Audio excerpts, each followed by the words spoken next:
Welcome back my YouTube channel science with JS. तो जैसा कि बच्चों हम अपना क्लास 10th का सब्जेक्ट केमिस्ट्री पढ़ रहे थे, जिसमें हम अपने 3 चैप्टर पढ़ चुके हैं और आज हम स्टार्ट करने वाले हैं अपना सेक्शन बी यानी बायोलॉजी के बारे में, जिसमें सबसे पहला चैप्टर हम अपना क्लास 10th का लाइफ प्रोसेस के बारे में पढ़ने वाले हैं। यानी लाइफ प्रोसेस यानी जीवन की प्रक्रियाएँ, यूपी बोर्ड बाई जेएसपी।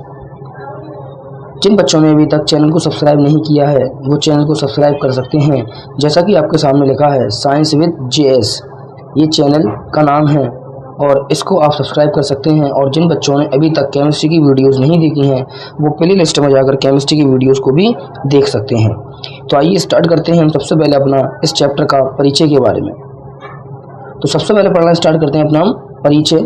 जैसा कि लिखा है, सबसे पहले जीवित प्राणी अपने जीवन को बनाए रखने के लिए विभिन्न कार्य करते हैं। इन कार्यों को ही जीवन प्रक्रियाएं कहते हैं।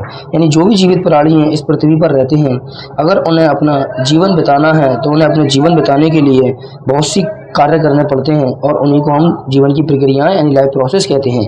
जैसा कि लिखा है, सरल शब्दों में कहा जाए तो जीवन प्रक्रियाएं वे गतिविधियां हैं जो जीवित प्राणी को जीवित बनाए रखती हैं।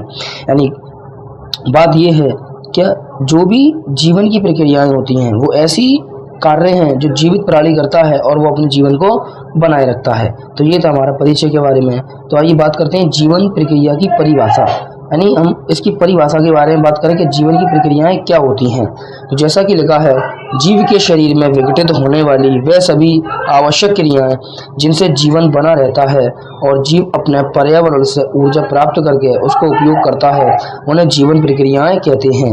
यानी जीव के शरीर में जो भी प्रक्रियाएं घटित होती हैं उन सभी को हम जीवन की प्रक्रियाएं कहते हैं और जिससे जीवन बना रहता है और जीव अपने पर्यावरण से ऊर्जा प्राप्त करता है और उसका उपयोग करता है और अपने काम में उस ऊर्जा को अपने वर्क में लगा देता है। तो इन सभी को सम्मिलित रूप से हम जीवन की प्रक्रियाएं कहते हैं। यानी अगर एक फाइनल बात में बात करें कि जीवन की प्रक्रियाएं ऐसी प्रक्रियाएं हैं जो जीवन को मेंटेन करती हैं, जो जीव के शरीर को, जो जीव के जीवन को मेंटेन करती हैं, संतुलित करती हैं, उन्हें हम जीवन की प्रक्रियाएं कहते हैं।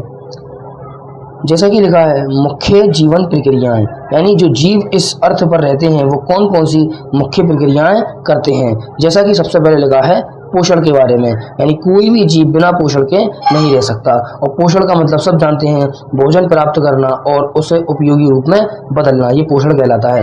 जैसा कि दूसरी जीवन की प्रक्रिया है श्वसन के बारे में, रेस्पिरेशन के बारे में। और रेस्पिरेशन एक ऐसा प्रोसेस है जिसमें जीव अपनी ऊर्जा बनाता है और बिना ऊर्जा के कोई भी जीव सर्वाइव नहीं कर सकता। जैसा कि लिखा है, भोजन से ऊर्जा प्राप्त करने की प्रक्रिया को हम रेस्पिरेशन कहते हैं। तीसरा लिखा है आपका परिवहन के बारे में, ट्रांसपोर्टेशन के बारे में।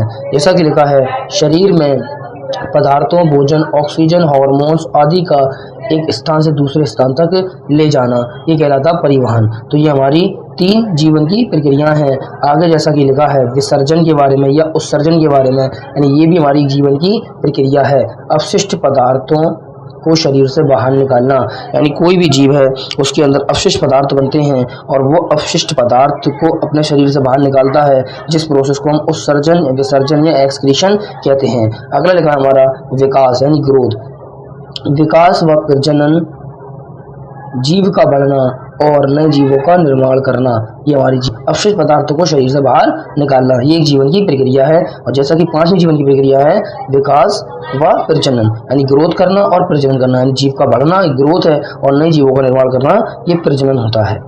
तो ये थी हमारी जीवन की प्रक्रियाएं। तो आइए हम अपने जीवन की इन प्रक्रियाओं को 1 बाय 1 पढ़ना स्टार्ट करते हैं। तो जैसा कि हम सबसे पहले इसकी विशेषता पढ़ लेते हैं कि जीवन की प्रक्रियाएं जो होती हैं इनकी विशेषताएं क्या होती हैं। जैसा कि सबसे पहली विशेषता लिखी है, ये सभी प्रक्रियाएं स्वतः जीवित प्राणियों में होती हैं। यानी जो जीवन की प्रक्रियाएं होती हैं ये अपने आप होती हैं और ये जीवित प्राणी ही कर सकता है। जैसा कि आपका दूसरा पॉइंट लिखा है, इनसे ही जीव और निर्जीव के बीच अंतर पहचाना जाता है। यानी इन्हीं प्रक्रियाओं की वजह से हम निर्जीव और जीव में यानी लिविंग और नॉन लिविंग में अंतर कर पाते हैं।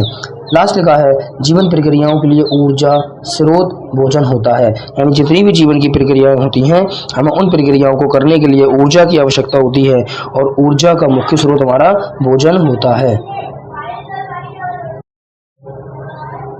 तो आइए सबसे पहले पढ़ते हैं हम अपनी सबसे पहली जीवन की प्रक्रिया जिसको हम कहते हैं पोषण। तो सबसे पहले मैंने आपके सामने लिखा है पोषण की परिभाषा। तो जैसा कि लिखा है, जीवित प्राणियों द्वारा भोजन को प्राप्त करना, उसे पचाना, अवशोषित करना तथा ऊर्जा व शरीर की वृद्धि, मरम्मत एवं रख रखाव हेतु उपयोग करने की प्रक्रिया को पोषण कहते हैं। यानी ओवरऑल बात ये होती है कि कोई जीव अगर पोषण करता है तो पहले वो पोषण को प्राप्त करता है, फिर उस पोषण को पचा लेता है, फिर उसका अवशोषित कर लेता है, फिर उस अवशोषित पोषण से अब ऊर्जा बना लेता है और ऊर्जा बनाकर वृद्धि, मरम्मत और रख रखाव हेतु प्रक्रिया करने लगता है। उसी को हम पोषण कहते हैं। तो ये थी हमारी पोषण की परिभाषा। आइए बात करते हैं अपने हम पोषण के प्रकार के बारे में। तो जैसा कि लिखा है पोषण के प्रकार, पोषण दो प्रकार का होता है, सबको पता है। जैसा कि पहला लिखा है मैंने आपका स्वपोषी पोषण। तो आइए बात करते हैं अपने हम पोषण के पहले प्रकार के बारे में, जिसको हम कहते हैं स्वपोषी पोषण। स्व का मतलब होता है स्वयं, ऑटोट्रॉफिक न्यूट्रिशन, यानी वो न्यूट्रिशन जिसमें अपना कोई भी जीव अपने आप भोजन बना लेता है। जैसा कि लिखा है, इसमें जीव स्वयं अपना भोजन बनाते हैं। ये सूर्य के प्रकाश या रासायनिक ऊर्जा का उपयोग करके अकार्बनिक पदार्थों जैसे CO2 और H2O से कार्बनिक भोजन तैयार करते हैं, जैसे कि हरे पौधे और शैवाल। यानी सब जानते हैं कि जो पौधे होते हैं, जो शैवाल होते हैं, ये सूरज की रोशनी से CO2 का यूज़ करके, वाटर का यूज़ करके अपना भोजन खुद बना लेते हैं। इसी को हम स्वपोषी पोषण कहते हैं। आगे लिखा है स्वपोषी पोषण के प्रकार। यानी स्वपोषी पोषण भी हमारा दो प्रकार का होता है। एक होता है आपका प्रकाश संश्लेषण और एक होता है रासायनिक संश्लेषण। तो सबसे पहले बात करेंगे प्रकाश संश्लेषण के बारे में, यानी प्रकाश की उपस्थिति में खाना बनाना। जैसा कि लिखा है, सूर्य के प्रकाश की सहायता से भोजन बनाना, इसी को हम कहते हैं प्रकाश संश्लेषण पोषण। दूसरा लिखा है कीमोसिंथेसिस, यानी रासायनिक संश्लेषण, रासायनिक अभिक्रियाओं से ऊर्जा लेकर भोजन बनाना, इसको हम कहते हैं रासायनिक संश्लेषण। तो इस तरह से स्वपोषी पोषण भी दो प्रकार का होता है। आइए बात करते हैं अपने हम विषम पोषी पोषण के बारे में। यानी विषम पोषी पोषण यानी हेटेरोट्रॉफिक न्यूट्रिशन, जिसको हम कहते हैं परपोषी पोषण के बारे में। तो जैसा कि लिखा है, इसमें जीव अपना भोजन स्वयं नहीं बना सकते और ये भोजन को अन्य जीवों या पौधों से प्राप्त करते हैं। यानी आप ये कह सकते हो जितने भी जीव जंतु होते हैं वो अपना भोजन खुद नहीं बनाते, वो अपने भोजन के लिए दूसरे जीवों पर या पौधों पर निर्भर रहते हैं। तो इस प्रकार का पोषण हमारा हेटेरोट्रॉफिक न्यूट्रिशन यानी परपोषी पोषण कहलाता है। आइए बात करते हैं अपने हम परपोषी पोषण के प्रकार के बारे में कि परपोषी पोषण हमारा कितने प्रकार का होता है। तो जैसा कि लिखा है, सबसे पहला आपका पैरासिटिक न्यूट्रिशन यानी परपोषी परजीवी के बारे में। तो पैरासिटिक वो होते हैं जो दूसरे जीव पर निर्भर रहते हैं और दूसरी बॉडी पर निर्भर रहकर उसे नुकसान पहुंचाते हैं और अपना फायदा कर लेते हैं। जैसे कि लिखा है, अन्य जीव पर आश्रित रहकर उससे पोषण लेना, यानी किसी दूसरे जीव पर निर्भर रहना और अपना पोषण प्राप्त करना। जैसा कि उदाहरण लिखा है खसखस और मच्छर के बारे में। तो ये हमारे परपोषी पोषण करते हैं। जैसा कि दूसरा लिखा है परपोषी सहजीवी। परपोषी का मतलब दूसरे पर रहने वाले, सहजीवी का मतलब साथ साथ रहने वाले। तो याद रखना, दो जीव आपसी सहजीवन में रहकर एक दूसरे से लाभ उठाते हैं। जैसा कि लाइकेन, सब जानते हैं, जैसे कि शैवाल और कवक, ये दोनों मिलकर लाइकेन बनाते हैं। और ये जो लाइकेन होते हैं ये एक दूसरे पर, यानी शैवाल होते हैं, ये कवक होते हैं, ये एक दूसरे पर निर्भर रहते हैं। इसी को हम कहते हैं परपोषी सहजीवी पोषण। ये बात करते हैं अपने हम तीसरे पोषण के बारे में, जिसमें लिखा हमारा परपोषी मृतोपजीवी पोषण। मृतोपजीवी का मतलब मृत कार्बनिक पदार्थ। जैसा कि लिखा है, मृत एवं सड़े गले कार्बनिक पदार्थों से पोषण लेना, जैसे कि फफूंद और बैक्टीरिया। ये हमारे मृत और कार्बनिक सड़े गले पदार्थों से भोजन प्राप्त करते हैं। इन्हीं को हम परपोषी मृतोपजीवी पोषण कहते हैं। आइए बात करते हैं अपने हम लास्ट हेटेरोट्रॉफिक न्यूट्रिशन के बारे में, जिसमें लिखा है हमारा परपोषी होलोजोइक पोषण के बारे में। इसमें क्या होता है, कोई भी जीव जो होता है वो बहुत सारे स्टेप्स यानी वो पोषण के चढ़ कर अपना भोजन प्राप्त करता है। जैसा कि लिखा है, जीव ठोस तरल भोजन ग्रहण करते हैं और उसे पचाकर अवशोषित करते हैं। यानी जो जीव होलोजोइक न्यूट्रिशन करते हैं वो काफ़ी सारे स्टेप्स को फॉलो करते हैं। आइए एक एक स्टेप को हम 1 बाय 1 जानने की कोशिश करते हैं। जैसा कि सबसे पहला चरण हमारा लिखा है इंजेशन के बारे में, यानी भोजन को ग्रहण करना। यानी कोई भी जीव होता है वो भोजन को सबसे पहले ग्रहण करता है, उसके बाद में फिर उसका वो डाइजेशन यानी पाचन करता है। पाचन करने के बाद वो उसका एब्जॉर्प्शन यानी अवशोषण करता है और उसके बाद फिर एसिमिलेशन यानी अनुरंजन, या हम इसको यानी वो अपने भोजन में ट्रांसफ़र करना कहते हैं।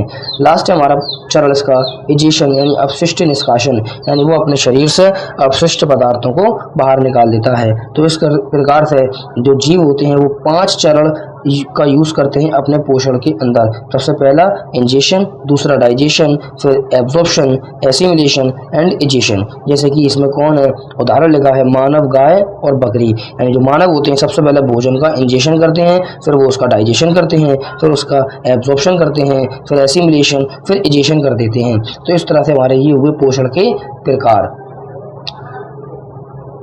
अब ये आपके लिए मैंने एक चार्ट बनाया है। इस चार्ट से हम पोषण को आसानी से समझ सकते हैं। यानी इस चार्ट से आपको पोषण और पोषण का प्रकार याद हो जाएंगे। जैसा कि आपका लिखा है टाइप्स ऑफ न्यूट्रिशन के बारे में। तो टाइप्स ऑफ न्यूट्रिशन मैंने आपको दो टाइप्स का पढ़ाया, एक पढ़ाया ऑटोट्रॉफिक न्यूट्रिशन और एक पढ़ाया आपको हेटेरोट्रॉफिक न्यूट्रिशन। ऑटोट्रॉफिक न्यूट्रिशन मैं आपको बता ही चुका हूँ कि ऐसा न्यूट्रिशन जिसमें कोई भी जीव अपना भोजन स्वयं बना लेता है उसे हम ऑटोट्रॉफिक न्यूट्रिशन कहते हैं। और ये दो प्रकार का था जिसमें हमने पढ़ा था फोटोसिंथेटिक और पढ़ा था कीमोसिंथेटिक। फोटोसिंथेटिक में हरे प्लांट से जो अपना भोजन सूरज की रोशनी में CO2 और वाटर से बना लेते हैं। कीमोसिंथेटिक में जीवाणु आते हैं जो अपना भोजन केमिकल एनर्जी यानी रासायनिक पदार्थों से बना लेते हैं।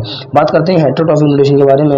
ये हम तीन प्रकार से पढ़ चुके हैं। एक पढ़ा हमने होलोजोइक के बारे में, एक पढ़ा हमने सैप्रोफाइटिक के बारे में और एक पढ़ा हमने पैरासिटिक के बारे में और एक हमने पढ़ा था सिम्बायोटिक के बारे में। तो हेटेरोट्रॉफिक न्यूट्रिशन वो न्यूट्रिशन जिसमें कोई जीव दूसरों पर निर्भर रहता है। ये तीन प्रकार का था, होलोजोइक, सैप्रोफाइटिक और पैरासिटिक। होलोजोइक में स्टेप्स फॉलो होते हैं और सैप्रोफाइटिक में सड़े गले व मृत पदार्थों को का पोषण होता है और पैरासिटिक में जब कोई जीव दूसरे जीव पर निर्भर रहता है अपने पोषण के लिए उसको हम पैरासिटिक न्यूट्रिशन कहते हैं। तो इस तरह से हमने अपना लाइफ प्रोसेस का पहला लाइफ प्रोसेस जिसको हम कहते हैं पोषण और पोषण के प्रकार को ख़त्म कर चुके हैं। अगर वीडियो अच्छी लगी हो वीडियो को शेयर कीजिए, चैनल को सब्सक्राइब कीजिए और वीडियो को ज़्यादा से ज़्यादा लाइक कीजिए।